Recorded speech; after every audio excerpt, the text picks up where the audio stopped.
Are you guys ready for Trump's coded message about Epstein that we all missed? Well, in case you weren't sick of talking about this subject yet, we've got a bit more for you today because, well, everybody kind of went crazy over the weekend, and I'm going to talk a little bit about what that was, what people are saying, and what it all means. All right. So, President Trump was under fire for what appears to be a dismissive post about Epstein.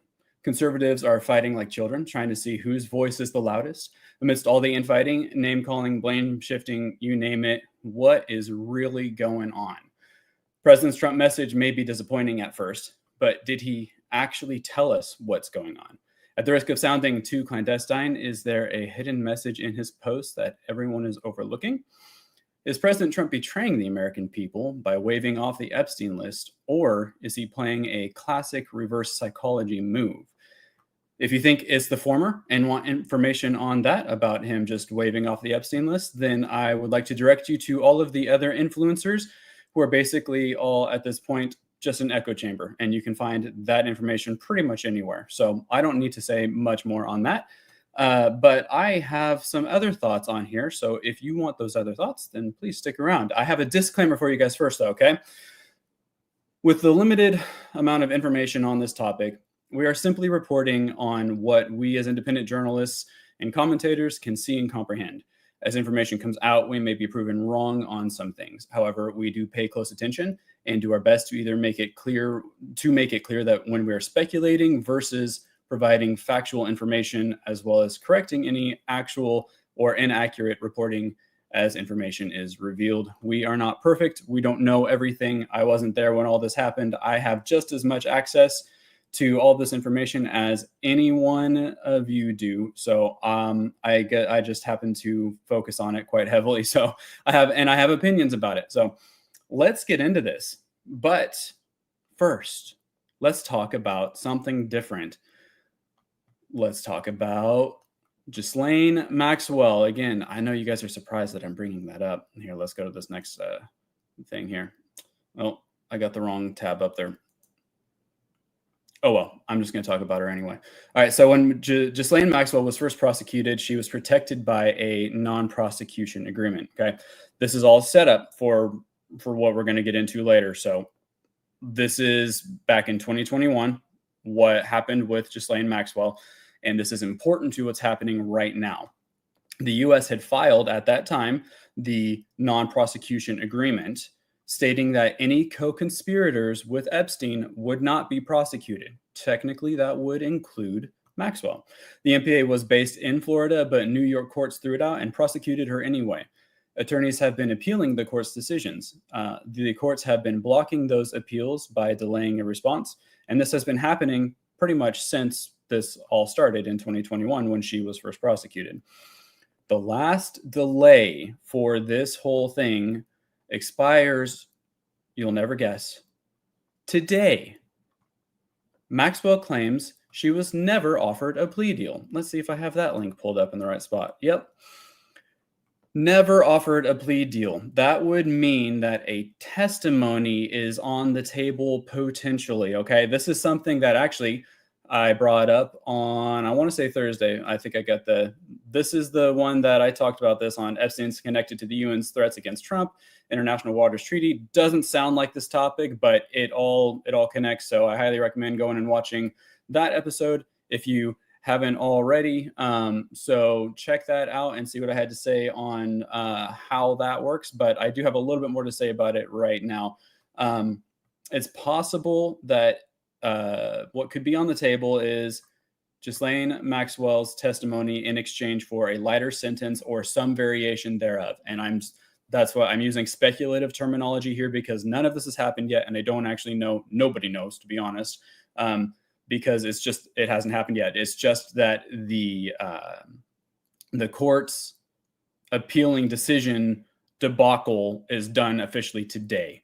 And I don't know if that means anything is going to happen today. I just know that today was the last day that they could keep putting this off, basically, is what it comes down to.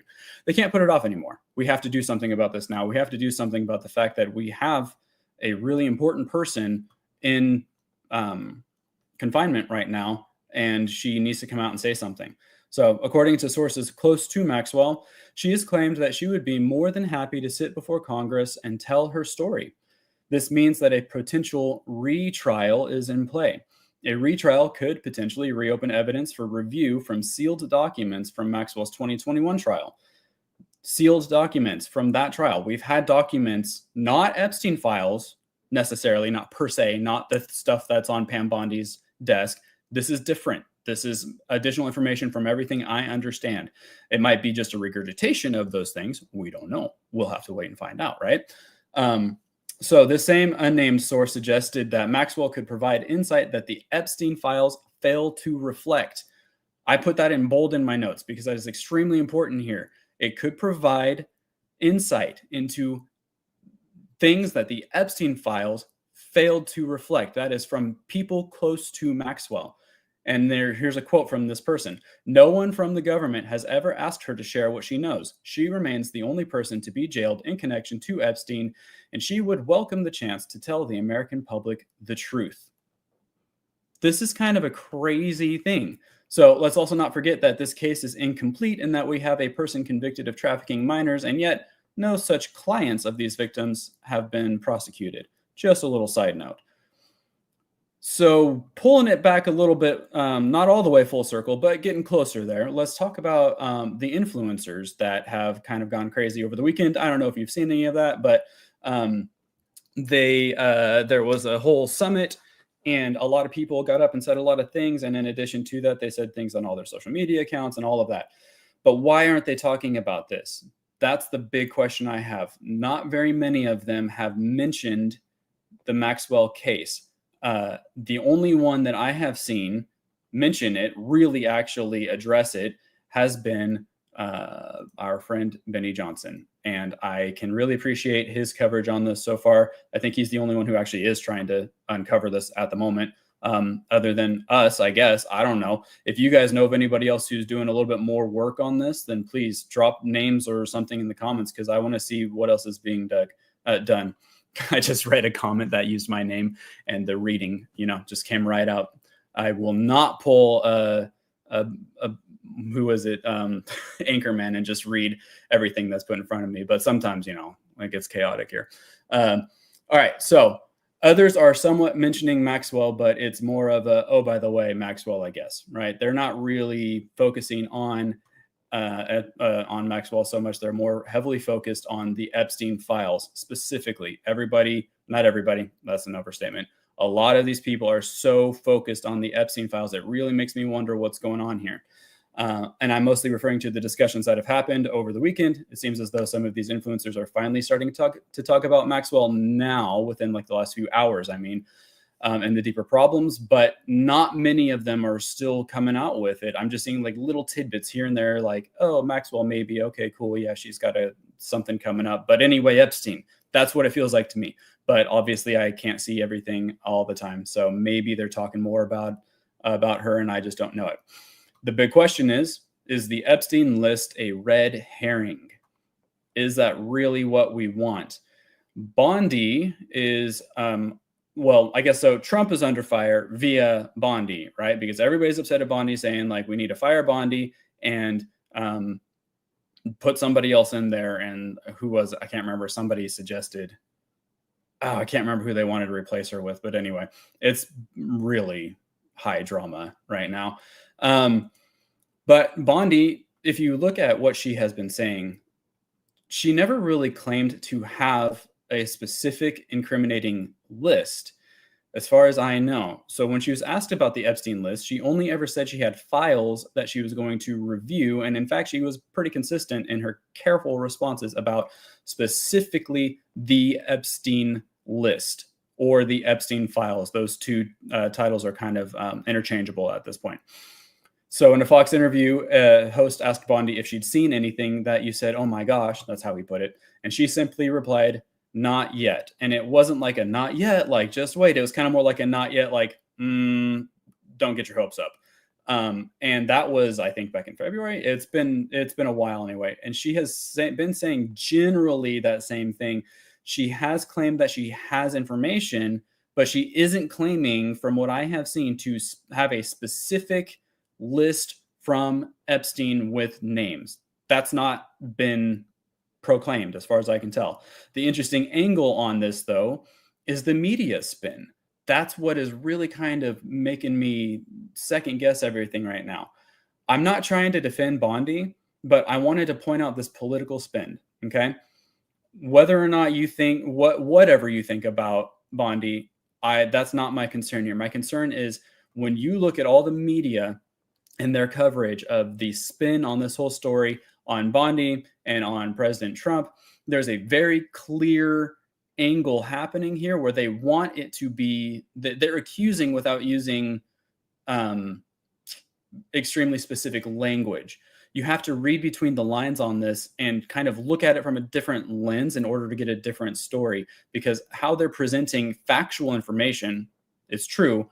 How they're presenting it is making it look like everybody's guilty on something, but there's no actual evidence of any sort of foul play here so far.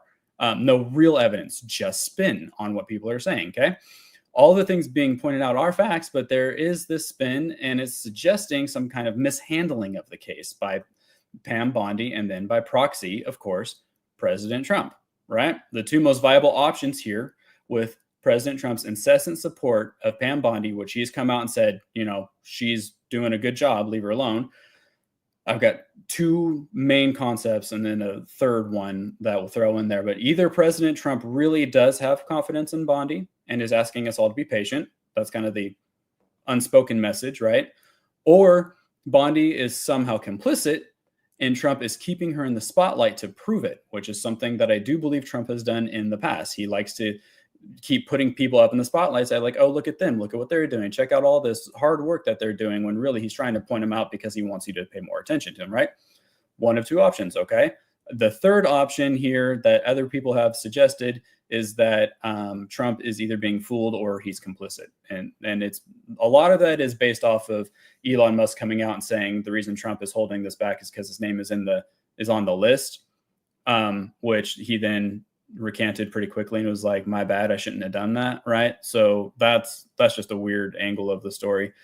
If this is a cover-up, like some are claiming, then we will see a dismissal of Maxwell in court in some way. And I'm using generic terms because I don't know the proper court terminology. But what I mean by that is we'll see the whole Maxwell retrial potential thing. It'll just kind of blow over and nothing will come of it and no one will be held accountable. That's when we need to start asking some real questions, because I think that this is really the hinging point on this whole conversation. But it would have to be both of those things happening in order for us to be able to logically conclude that it is a cover-up.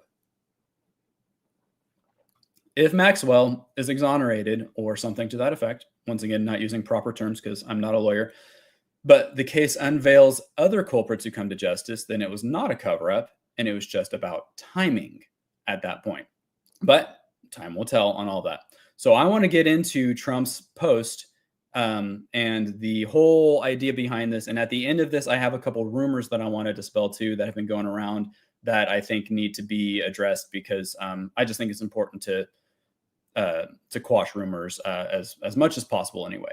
So I'm going to pull up Trump's post, and it's a long one, but I'm not going to read this whole thing because I don't know if you guys can read it on whatever size screen you're looking at, but I am going to just kind of go through and point out what I believe to be hidden messages in this. And it's kind of interesting because once you see the hidden meaning to some of these statements, it no longer seems to be so hidden. It actually it almost screams out at you. You read it and you're like, oh, I see what's going on there. And this is me dipping back into my long-term memory of years ago, like 10-ish years ago, doing research on this stuff and remembering what this was all about to begin with, okay? Now, let's just go through these. First of all, I just want to quickly point out, he says, selfish people are trying to hurt it all over a guy who never dies, Jeffrey Epstein. I thought that was very interesting language that he chose to use there. And I don't want to say too much more on that. And you'll see that if you go back and watch we did two topics, videos on Epstein last week. Go back and watch those two, and you'll get a little bit more. But that one dips into some pretty deep conspiracy theory that is probably impossible to prove at this point. But I don't know. We'll see. Maybe not. But I just want to point that one out. A guy who never dies, Jeffrey Epstein. And then he goes on to say, why are we giving publicity to files written by Obama, Crooked Hillary, Comey, Brennan, and the losers and criminals of the Biden administration who conned the world? This whole line, he just told us all exactly what he's after. He is after the corruption that stems from this story 10-ish years ago. And it has been going on. And basically what he's trying to tell us is Epstein isn't the big bad boogeyman as much as these people are. He is small time compared to what these people are into. And this is where we need to be looking. That's why he's saying, forget about Epstein. Epstein's dead, or, never dies, whatever, take your pick, right? But basically he's saying, forget about Epstein and go look at this instead. He's not saying we should completely write this whole thing off. He's actually telling us what to look at right here. And if you go and you do some deep research on this line by itself and try to connect all of these dots, you'll figure out real quick what he's trying to say. But he can't say everything in one truth post because that would be crazy. Or it would be too much, I should say, not crazy. Well, might be crazy too. And then he connects it to, this is the kicker right here. The laptop from hell. Does anybody know what the laptop from hell is? Have we all forgotten what this thing is? I think a lot of us have, and I am just mind blown by the amount of people who are supposedly truth seekers who are not bringing this up. And I'm going to get into that in a second. I want to just point out a couple more lines here because I'm just trying to keep my notes organized. A couple more lines, and then I've got a breakdown of these lines after this. And then he goes on to say, why didn't these radical left lunatics release the Epstein files? If there was anything in there that could have hurt the MAGA movement, why didn't they use it? I just think that, once again, that's a great point. They would have. You would think that the radical left, if they actually had some incriminating stuff on the people involved in Trump's now administration, the people they knew were going to be involved, they would have done something about it during Biden's term between Trump's two terms, right? I mean, I can't imagine a scenario where if they actually had something valuable, they wouldn't have done that. Anyway, moving on, he then goes to say we should be more focused on investigating voter fraud, political corruption, Act Blue, the rigged and stolen election. This is all the source of what we need to be looking at here. And I'm going to let you guys read the rest of this, but those are the lines that stood out to me. And there's a couple more little things here and there that kind of stood out, but those were the big ones, okay? The media is spinning this message so hard that it's really hard to keep up, because what they're trying to say is, oh, Trump just dismissed the whole thing and he's covering it all up. No, he did not. He did not do that. You just have to read between the lines and you have to know what this is talking about. Yes, he did. Thank you, Overflow. Trump had a lot to say in this post, and with as little words as possible. This is a massive message. So why would Trump want diversion to political corruption? What I mean by that is, why would he want us to be looking at the political corruption? Why would he say, stop looking at Epstein over here, now look at this political corruption over here? I think I'm moving my hands too fast and my screen is not liking it because it freaked out on me. Anyway, so everything that he mentioned in this post all directly at some point ties to the original problem, which was human trafficking. That's what this is all about. Yes, Epstein was part of that, but it is not about Epstein. This is about human trafficking and the problems that we've been having with not just human trafficking, but trafficking in general into this country, with our open borders and with rules being thrown out the window and people just taking advantage of no one holding them accountable. So let's get into the laptop. Only a little bit. I'm not going to get crazy on this because this gets into some conspiracy theory. And as far as the legacy media is concerned, this has been debunked, but some things are starting to come out now that are making those statements questionable. The legacy media is not always right. And I think we can all agree with that. But if you were to look this up, they would say, oh, Russian disinformation. I'm not so sure about that, but I'm going to kind of try to prove my point here a little bit. Without going into too much detail, it's the laptop that the FBI confiscated during an investigation into certain trafficking circles back in, what was this? I didn't put the date in here, but this was 2021, I think. It was deemed the laptop from hell because of the extremely graphic content found on it. And this laptop belonged to none other than Hunter Biden, Joe Biden's son.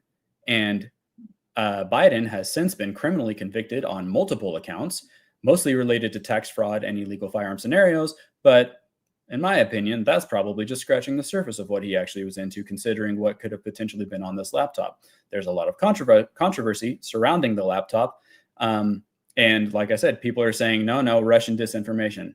So there were 51. We're going to jump over. I don't want to talk about that anymore. All right. 51 intelligence agents. He said that in the post. Trump said that in the original post. And he's referring to the agents who at the time deemed this laptop to be Russian disinformation. They all signed a paper saying, this just looks like Russian disinformation, nothing to see here. And Trump called them out in this post that I'm talking about. I'll just jump back over here real quick because we can see it. He says, it's in this little list. I don't know if that is, yeah. Russia hoax 51 intelligence agents, and he put intelligence in quotes. And then the laptop from hell. This is all connected to human trafficking, and that's what Trump is saying. Look at that instead. Okay, so amongst those agents are former FBI Director Comey and former CIA Director John Brennan, who are now under investigation by the FBI, run by our good friend Kash Patel. So this just gets deeper. And so the reason why I keep saying that what was I saying? Man, thoughts just left my brain. They're trying to say that the laptop is Russian disinformation. And the reason I keep saying that I'm not so sure about that is because I'm waiting for the results of this investigation to come out so that we can see what the real truth of the matter is. Because those top two guys, CIA, FBI at the time, had basically written it all off. The voter fraud, getting down to that, because that's the next thing that Trump talked about in this post. It's just another angle on the same investigation. The same people who stood to gain from Biden winning the presidency are also deeply involved in the botched FBI investigations. And I say botched personally. That was my little not so journalistic word thrown in there, but my opinion. Before Hunter Biden's official investigation, it was the Clinton Podesta scandal with the emails. Note how the same FBI director led that investigation. Note also how it was under Comey, that FBI director, for those who don't know, when the original Epstein files were collected. Isn't that interesting? So you have Trump coming in saying, hey, the FBI's got a problem. And the FBI goes, oh, here's the Epstein files. Have fun with that. That's interesting. So what does this post from Trump really say? If you look below the surface and tap into some long-term memory, President Trump is quite literally telling us that his desire is for all of it to be exposed. The whole thing. So if the whole human trafficking story is a tree, I've got a pretty analogy for you here. If it's a tree, then Epstein is just a branch. The FBI and the CIA are the ground that cover the roots, and Ghislaine Maxwell may just be the shovel that's been locked up in a shed for the past 4 years that we need to get out and use, right? Sticking with this analogy, it is no easy task to uproot a tree that has been growing as long as this one. So we do need to be patient, but we do need to keep pushing for this information at the same time. And then I also wanted to point this out. Tulsi Gabbard made a great speech. I highly recommend everybody go and listen to what she says. This is at Turning Point USA over the weekend, where a lot of other conservatives got up on stage and used it as a platform to make some underhanded accusations, and then others did not. I'm not saying all of them did that. She certainly is one who said some pretty great things. And I tried not to cherry pick her speech, but I also tried to just kind of like point out some really cool things that she said, or I shouldn't say cool. That's probably not the best word for it. I tried to point out some really important things that she said, but definitely go and watch this speech. She says, "The road ahead will not be easy. In my work as the director of national intelligence, the deep state is fighting us every step of the way, and it exists within every single federal agency. Why aren't we getting results faster?" She says. "I feel this frustration every single day. We are pushing hard. Know that they are pushing hard back. It's okay. We're not going anywhere. The more they push back, the more we know that we are exactly on target. I go back and think about what President Trump has been through. He has sacrificed more than anyone else. He has been attacked and targeted more than anyone else." So I thought that was a pretty good little speech. And I wanted to give you guys a little bit of an opinion to wrap up this thought, and then I'm going to get to the rumors real quick. So what this comes down to is twofold. The first one is just instant gratification. Everybody is screaming for results right now, and I understand.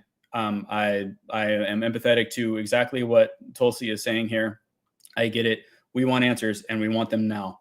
Absolutely. But things like this do take time, and we need to be consistent with our pushing and make sure that we get the information, but that we get the real information, not fake information. And I don't know what that is or what that looks like personally, but I do believe that this administration is handling this the best way that they know how, and probably better than anyone understands. At the end of the day, I still do trust President Trump and the decisions that he makes with this. And if that's Pam Bondi for one reason or another, I think that there's a good reason for it. So instant gratification is in play here because people want it and they want it now. The second part of this is a cover-up, but maybe it's not the exact cover-up that we're being told it is from so many of these conservative influencers. Is it possible that the actual cover-up is the supposed Epstein list? Notice the difference between some of the influencers talking. Some of the loudest voices yelling cover-up are blaming Israeli intelligence, which I'm not saying they're innocent. I bet they had something to do with it, but they are suggesting that Trump is just a pawn for Israel.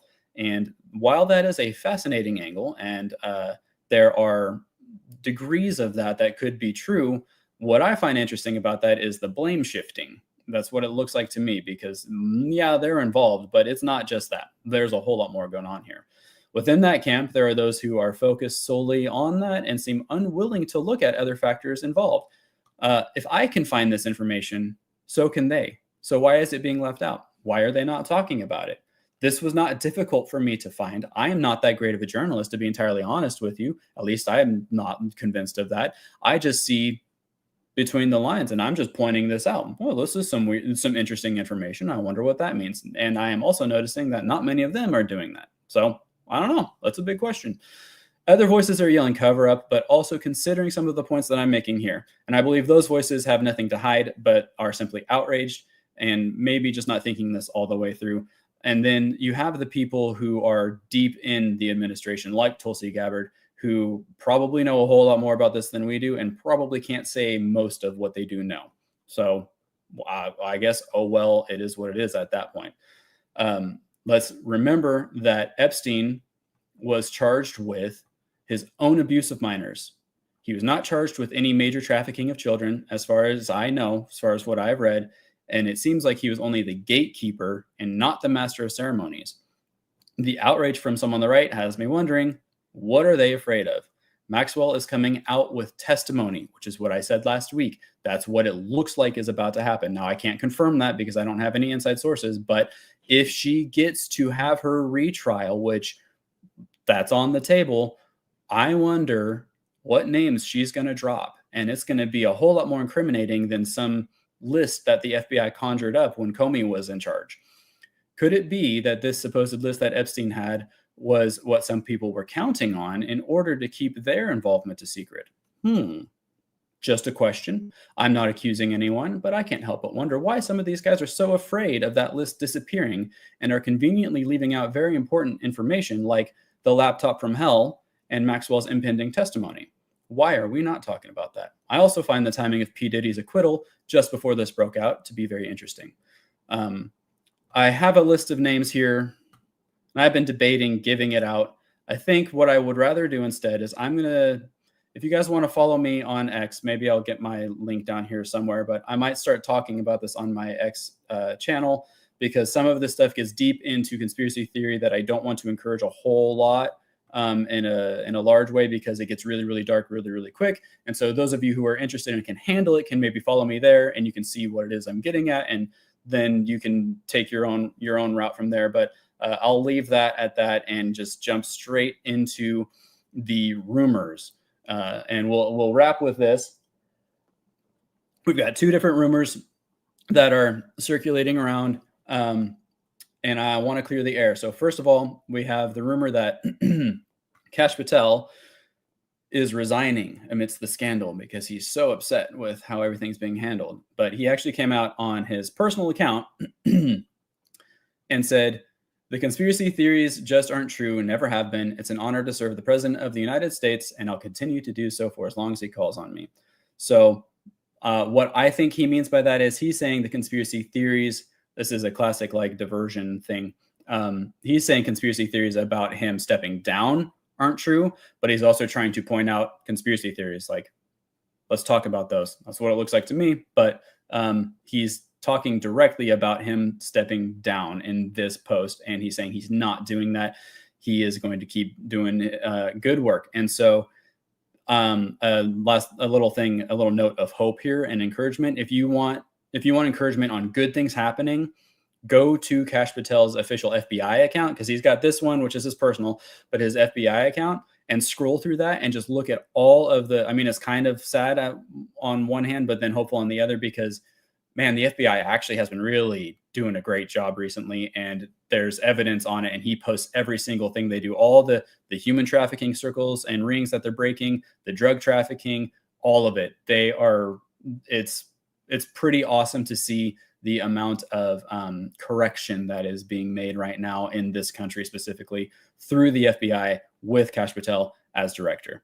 And that's not, I mean, it looks like fruit to me, but anyway, there's probably more conspiracy theories on that too, but I'm not going to get into that. Congress, okay, this is my second one. This one cracked me up. Congress is blocking testimony. This is the other rumor. It looks like this is actually pretty well fake news spread by this account. So here's my understanding of what's actually happened with this. This account right here posted, "Republicans are now blocking testimony from Ghislaine Maxwell to expose and finally come clean about Jeffrey Epstein's client list." No, that's not really what's happening, actually. They took this. This is so funny. So you can see this link right here. It's actually ABC News link. And so you click on the ABC News link, and it takes you to just some random ABC. Well, it's not random. It's kind of related, but it's not this headline at all on this link, first of all. Second of all, I actually did find this legitimate headline. Like, this is a post from Daily Mail. And I read through this whole post, and so here's the headline, right? "Jeffrey Epstein's accomplice, Ghislaine Maxwell, is ready to reveal truth of the pedophile client list, say insiders. So why are Republicans blocking her?" All right, this is really, really classic spin. You ready? Here's what's going on. She has been blocked in the past. That is now the thing that we're talking about that's on the table that is no longer in play. They can't block it anymore. That happened today. It's done. It has to be revealed now. Something has to happen with this now, okay? But they have been blocking her. But then this concept was spun to make it look like, and this is, people took off with this on X, to make it look like Republicans are just now starting to block her testimony so that she can't say anything. I don't think that's actually what's happening, because she doesn't even have a court date yet or anything like that. So I don't know. That's not to say that they're not gonna try, but I'm just saying it's not actually happening right now. So anyway, those are the two rumors. And I definitely encourage you guys to do your own research, dig into it. If you find something I missed, please let me know. Either tell me on X or tell me on here, throw down a comment. I almost never look at the comments because that's not really a a healthy place to go sometimes. But anyway, let's see. I think I ran way over time on this, so I'm just going to go ahead and wrap this. Hopefully I'll get to some of these questions and comments later. But anyway, thanks guys for tuning in and sticking with me for so long, because I definitely went way too far over time on this. All right. So we will see you guys tomorrow afternoon, and I hope you guys all have a wonderful, awesome day.